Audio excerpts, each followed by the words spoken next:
So, Rachel, here we are in one of the Christchurch's treasures, the Arts Centre in the Great Hall. Having a visit to the arts community in Christchurch, how have you found it so far? It's been amazing to see some of the really innovative things that are happening here in Christchurch and meeting with artists who are working in the community. So that real, grassroots scene that you have here, it's particularly useful to talk, we're still post-earthquake and post-COVID as well, and so how artists are facing those challenges, particularly in terms of funding and, what they need from government. So there is some concern in the arts community that we're seeing funding cuts, that we're seeing it far more difficult for people to access funds to support the projects. And so one of the things we're doing is really listening and looking at, well, what is our policy going to look like? And I was excited to bring you down here to Christchurch because you also are a South Island MP, Nelson. South Island faces, I think, some particular challenges in the arts to make sure our stories get told. What are we going to do about that? Well, I think that's a really important point that came up today, that Christchurch is our second largest city, and yet in some areas they're only receiving 2% of the funding. So there's an equity issue there. We've got amazing stories to tell about our whenua, about how the South Island was populated.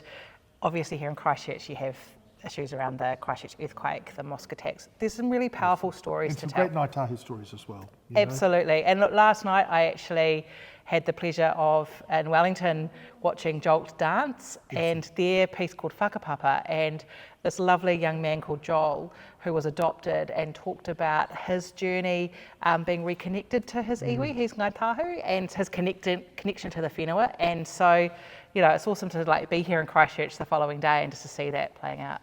In one of the conversations we had just earlier today was that most artists are on an income of around $33,000 a year, and they're having to, work in other jobs or do a bit of tutoring over here or live off partners who are doing a bit better.